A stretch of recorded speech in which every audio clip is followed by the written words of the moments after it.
Paz y bien con todos ustedes que son del movimiento familiar cristiano. Nos alegra que nos invitaron para compartir con ustedes este tema que vamos a comenzar ya sin más preámbulos. Ya comenzando pues en el nombre del Padre, el Hijo, el Espíritu Santo. Amén. Bien, el tema propuesto es Dios nos creó por amor.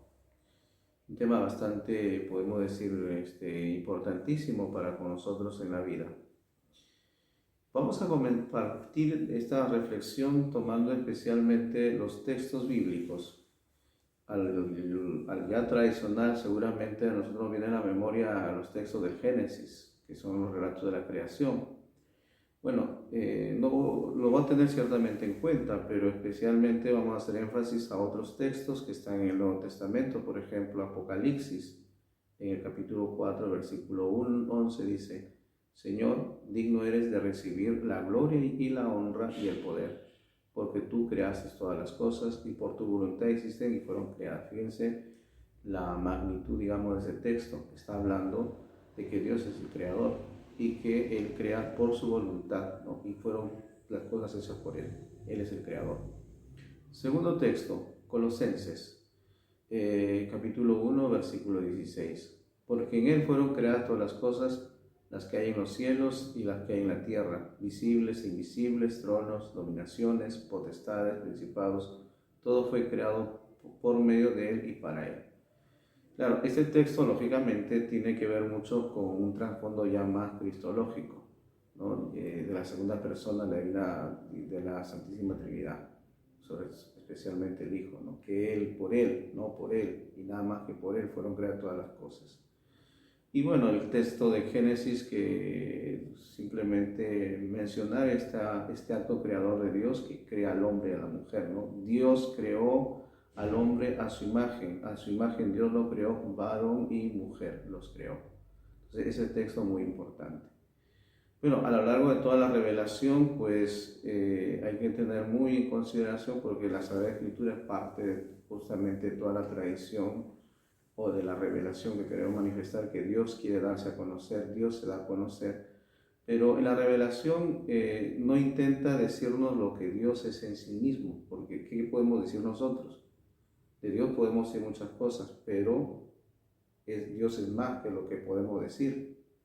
Entonces, lo que Él revela en sí, pues no es lo que en mismo es Él, sino lo que Él es para nosotros. O sea, Él quiere revelarse y darse a conocer hacia nosotros. No pretende manifestarnos su naturaleza, su ser y su identidad, sino más bien cómo se comporta con nosotros o cómo se está relacionando con nosotros. Por eso, en la Sagrada Escritura, lo más importante es que nosotros descubramos que Él justamente, el rostro que muestra a Dios o el rostro más cercano que nosotros tenemos es básicamente de su Hijo, y eso lo vamos a decir también en esta charla. Entonces, si nosotros vamos a tocar este tema de la creación y que nos ha creado por amor, también tenemos que tener en cuenta justamente uno de los textos muy importantes en el que se define a Dios como amor, y esto es el primer texto de la carta o la primera redacción de la carta de San Juan en su capítulo 4, versículo 16, donde dice Dios es amor. Entonces, quiere afirmar simplemente que Dios nos ama, o sea, nos ama y que el amor es la única razón y el motivo único de toda su actuación con respecto a nosotros. Darse a conocer, y se da a conocer en qué, en su amor, en un amor que prácticamente ha llegado a la plenitud a nosotros en su Hijo Jesús, en la segunda persona. Entonces nos crea por amor, aquí hay que tener muy en cuenta que nos crea por amor, y aquí no solamente que nos crea por amor, sino que hay todo un proceso, ¿no? Nos conserva en el amor, en el ser por amor, nos elige y nos llama en Cristo por amor. O sea, todo el actuar de Dios es amor. No solamente tenemos que hablar de Dios en este ámbito de la creación, aunque el tema nuestro pues es básicamente que Dios nos crea por amor. Entonces, claro está que al manifestarnos lo que Dios es para nosotros, nos dice también al mismo tiempo lo que Dios es en sí mismo, su comportamiento con nosotros. Nos va a revelar en todo caso ese hecho de lo que Él es, ¿no? Es Dios. Bien, entonces, teniendo muy en cuenta estos puntitos más o menos de la primera parte, podemos decir, de los textos de la Sagrada Escritura y de lo que Dios quiere manifestarse para nosotros y en lo que se revela, pues pasamos a este punto, ¿quién nos creó? Una pregunta que debemos hacernos siempre. Por eso la reflexión tiene que comenzar por esto, ¿no? O sea, cuando nosotros comenzamos a reflexionar sobre la creación, lo primordial que debemos tener es entender quién nos creó. ¿Quién? Lógicamente nosotros vamos a responder que Dios, ¿no? Pero ¿por qué nos creó también? ¿Y para qué? O sea, esas son tres respuestas que nosotros debemos hacer. ¿Quién nos crea? ¿Por qué nos crea? ¿Y para qué? Nos crea por amor y lógicamente hay digamos, es lo sucesivo, lo que vendrá, ¿no? lo que sigue a continuación, que es lógicamente un consecuente del acto amoroso, bondadoso, misericordioso de Dios. Entonces, la pregunta, ¿quién nos creó? Nosotros respondemos usualmente que Dios nos creó. Entonces, ya sabemos, ¿no? O sea, eso seguramente el catecismo cuando se nos preguntó, ¿y quién creó al mundo? ¿No? Nosotros decimos Dios, ¿no? ¿Quién nos creó? Lógicamente es Dios, ¿no? Pero aquí no basta solamente saber quién ha creado, sino para qué o digamos, quién es ese que nos ha creado. Entonces, hay que buscar bien porque a veces nos equivocamos lógicamente en reconocer quién es el creador. A Dios, lógicamente, a este Dios creador se le define como un ser supremo, y eso lo vamos a ver lógicamente en todo, digamos, los estudios, que sea las investigaciones, y especialmente diccionarios, cuando se habla de ese Dios. Dios es un ser supremo al que se le atribuye, ¿no? Como un atributo es la creación, Él crea, ¿no? O sea, este Dios es el que crea, y Dios es Padre para nosotros, lo descubrimos como Padre. Y además en todos los textos, especialmente en las teofanías, cuando se manifiesta a Moisés, él dice, yo soy el que soy, ¿no? O sea, este ser es el que es, ¿no? Yo soy, o sea, está manifestando en sí la esencia misma del ser. Hay mucha redundancia de alguna manera, pero es lo que nosotros conocemos, ¿no? Yo soy porque existió, aquí dice existió, existe y existirá.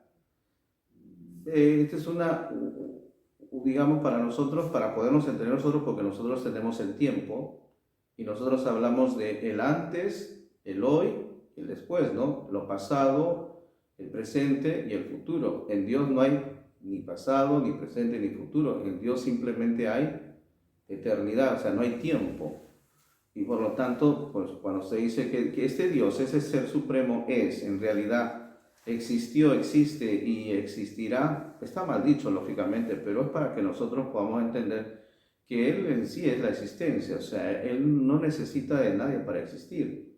Dios es el ser supremo y por lo tanto es el divino ser, que es el creador, que no fue creado por lo cual existió todo lo demás.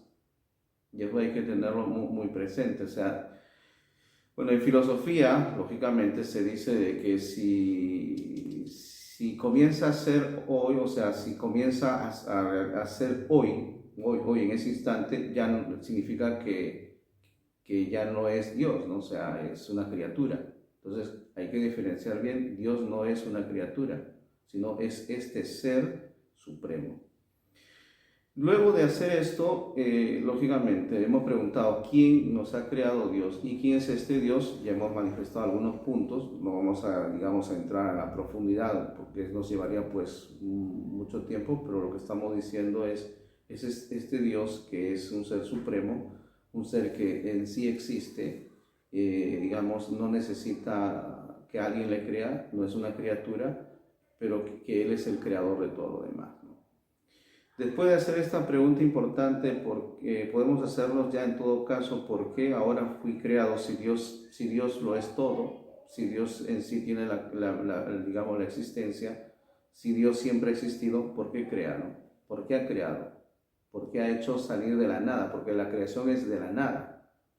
de la nada lleva a la existencia.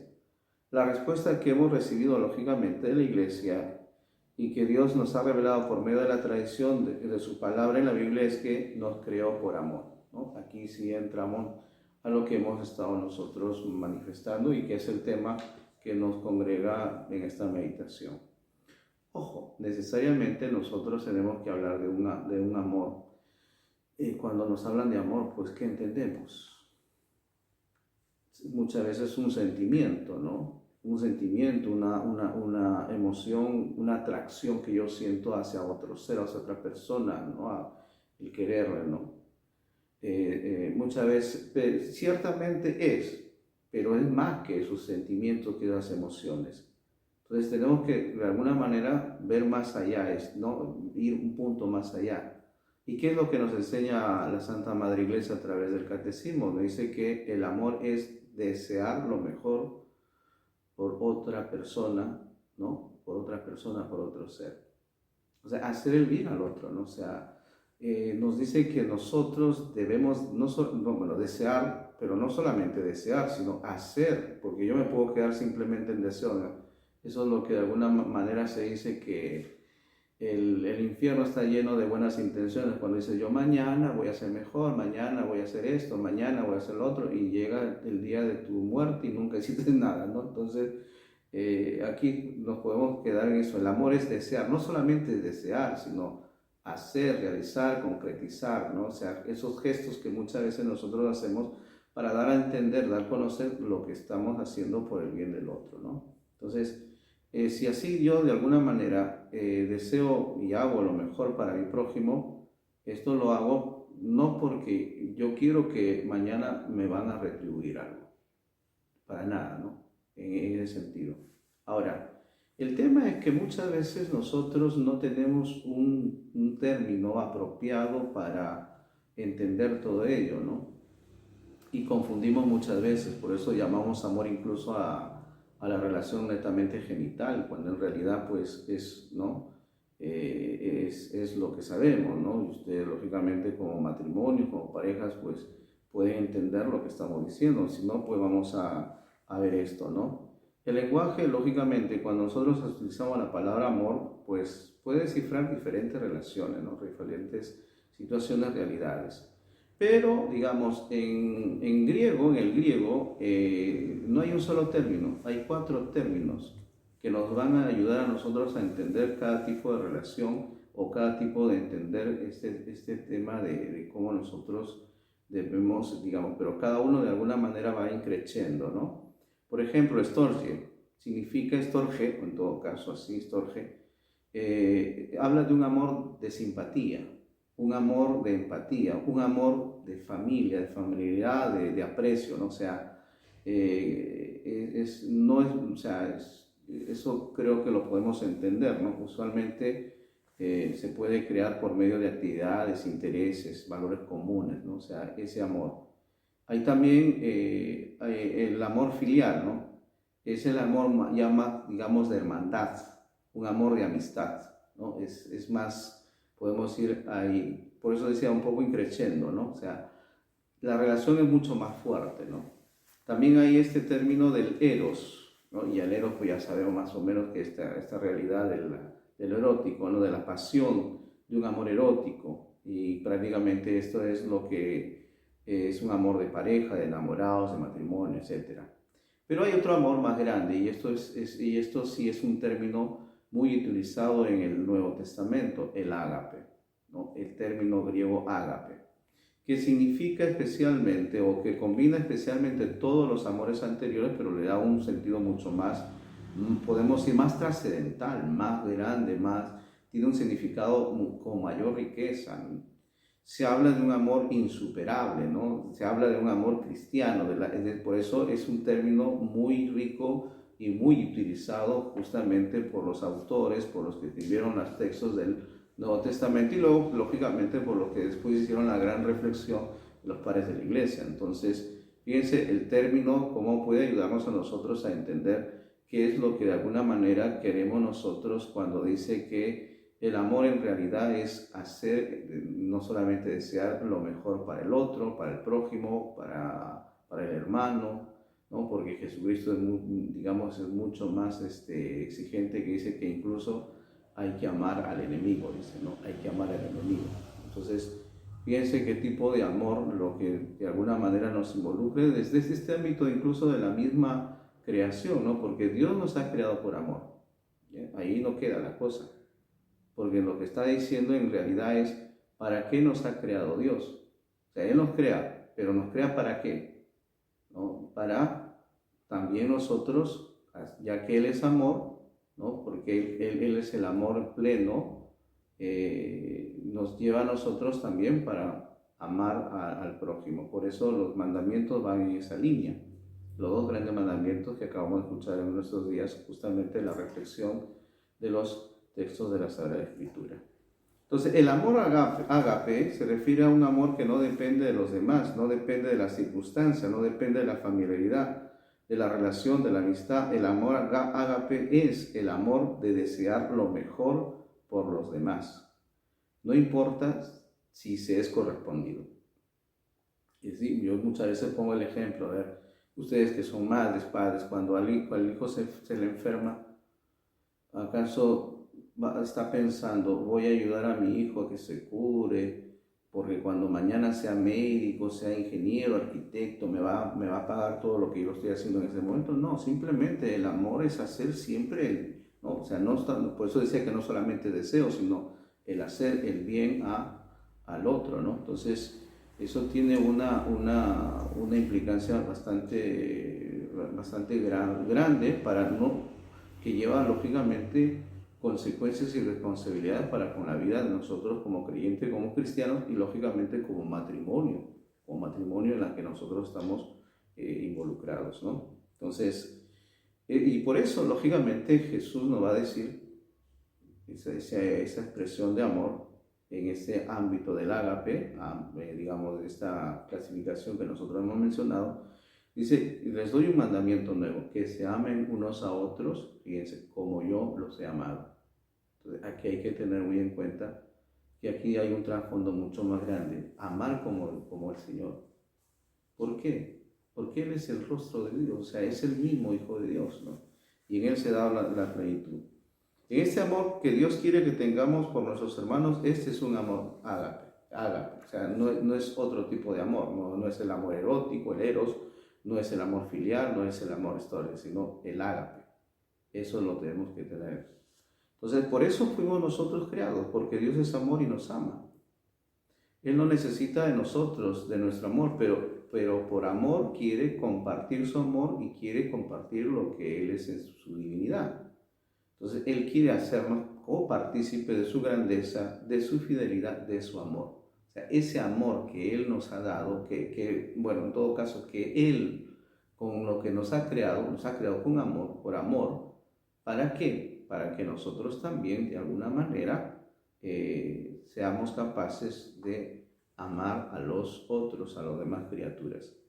Entonces, si fuimos nosotros creados por amor, porque Dios nos ama, con ese amor ágape, un amor de sacrificios, un amor incondicional, entonces, ¿por qué razón hemos sido creados? Ya los hemos mencionado. En otras palabras, si fuimos creados por amor, ¿cuál es el propósito? ¿Acaso simplemente de vivir para ser amado por Dios? O sea, ¿vivimos para que Dios nos ame? No hay que olvidar que el primer mandamiento es que nosotros debemos amar a Dios sobre todas las cosas, ¿no? Sí, pero también hay otro propósito. El propósito es responder a ese amor. Eso es muy significativo, ¿no? Porque fíjense, hay que responder a ese amor.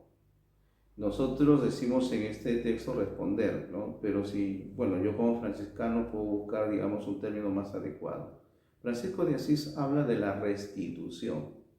Todo lo que Dios nos ha dado, nosotros debemos restituirlo. No es que Dios se la esté cobrando, pues acaso. Porque claro, hay que entender que Él es el que nos ha amado. La razón de nosotros es sí porque nos ama, ¿no? Y Él no es que no nos interese que lo amemos a Él, ¿no? Porque Él lo ha dado porque si uno va a revisar verdaderamente qué significa amar también mucho más profundamente, revisaremos también un poco quizás el texto de la carta a los Corintios en su capítulo 13, ¿no? Donde dice que el amor es comprensivo, el amor es servicial, etcétera, ¿no? Pero no es el momento quizás porque si no nos ampliamos en el tiempo, ¿no? Entonces, si Dios nos creó porque Él nos ama, pero nos da la opción de responder a ese amor, amándole a Él de regreso, no sea, Dios quiere que su amor sea recíproco, pero no nos obliga, porque por eso nos da la opción. Está la opción nuestra si respondemos o no respondemos a ese amor. Y ahí está claramente lo que de alguna manera en otra palabra es hacer la voluntad de Dios. Por ejemplo, María dice, hágase en mí según lo que tú has dicho, según tu palabra. Y Jesús que dice en Getsemaní, no, si morido por esto, Señor, hágase tu voluntad y no la mía, ¿no? Entonces, pero no estamos a la obligación, pero digamos, como creyentes, como cristianos, una vez que hemos descubierto ese gran amor que Dios tiene, pues lógicamente pues hay que responderlo, ¿no? O en todo caso, reciprocidad, o mejor, bueno, para mí digo, ¿no? Como franciscano, el término restituir, ¿no? La restitución. Dios podía haber creado robots o criaturas que lo amaran automáticamente, pero Él no ha querido eso, pues, ¿no? Nosotros no somos ningún robot, ni esa criatura que ama automáticamente, ¿no? Es todo un proceso. Ya hemos dicho que amor es más que sentimiento. Entonces Dios nos crea con ese gran propósito. Él es amor y nos ama incondicionalmente y nos creó con el propósito de amar. Entonces esa es nuestra misión, de amar como Dios ama, ¿no? Y amar como Dios ama, donde en realidad, bueno, vamos a tener que encontrar esa máxima expresión de amor. ¿Quién es la máxima expresión de amor? Su Hijo, ¿no? Su Hijo, Jesucristo. Él es la máxima manifestación suprema, podemos decir la epifanía, ya sabemos que es epifanía, ¿no? La manifestación de Dios y la demostración definitiva que Dios es amor y nos ama. O sea, es amor y nos ama. Eso es muy fuerte en el sentido de que Dios es amor en sí. Y no solamente es amor, sino que ama. En esto se manifestó, y esto viene lógicamente del texto de la carta primera de San Juan, el texto que voy a leer aquí en estos momentos. Dice, en esto se manifestó el amor que Dios nos tiene, en que Dios envió al mundo a su Hijo único para que vivamos por medio de Él. En esto consiste el amor. No en que nosotros hayamos amado a Dios, sino que Él nos amó y nos envió a su Hijo como propiciación por nuestros pecados. O sea, para salvarnos, para redimirnos, por amor, ¿no? Por amor. Y otro texto también de San Juan, en el Evangelio en todo caso, ya no en la carta, sino en el Evangelio, dice, tanto amó Dios al mundo que ha dado a su Hijo único, nos ha entregado a su Hijo único. La prueba de que Dios nos ama es que Cristo, siendo nosotros todavía pecadores, murió por nosotros. O sea, un amor salvífico, ¿no? Fíjense de cómo de alguna manera va a derivar todo este término de la creación. ¿Por qué? Porque como hemos manifestado en ese primer texto, lógicamente, en los textos que hemos dicho, miren, fíjense, como en Colosenses dice, por él fueron creadas todas las cosas. Por Él, y nada más que por Él. Y las que hay en el cielo y las que hay en la tierra, las visibles y las invisibles, ¿no? Entonces, y todo fue creado por medio de Él y para Él. O sea, la creación, por eso llega especialmente, hay que enfatizarla también en este ámbito de que por Jesús, en Jesús, Dios ha manifestado verdaderamente ese amor, esa obra creadora, esa obra que crea y que a la vez pues también redime y salva, ¿no? Entonces la prueba que Dios nos ama es que Cristo, siendo nosotros todavía pecadores, murió por nosotros. Entonces Jesús en realidad nos está a nosotros revelando a Dios en su más genuina identidad, en su verdad más profunda, en su plena autenticidad, que es la misericordia, ¿no? Que es el amor, la bondad, el amor que se entrega, ¿no? El amor, por eso Jesús dice, no hay amor más grande que dar la vida por los amigos. Fidelidad inquebrantable a sí mismo y a los demás. Entonces, ese es el gran mensaje de la revelación que se convierte en evangelio, es decir, en buena noticia, que encuentra su máxima realización y expresión histórica en Jesucristo. Por Él y por Él fueron creadas todas las cosas. Entonces, Dios nos ama, claramente, nos ha creado por amor, ¿no? Este acto creador tan digamos, porque Él es amor, y este ser, pues, nos ha creado para también amar. Y como hemos manifestado claramente, en ese amor que es plenamente evangélico, plenamente en el Señor Jesús, en esa terminología que de alguna manera hemos nosotros manifestado en ese ágape, en esa capacidad de hacer siempre lo mejor, el bien a los demás, en amarlo, como dirá el Señor, incluso hay que amar a los enemigos.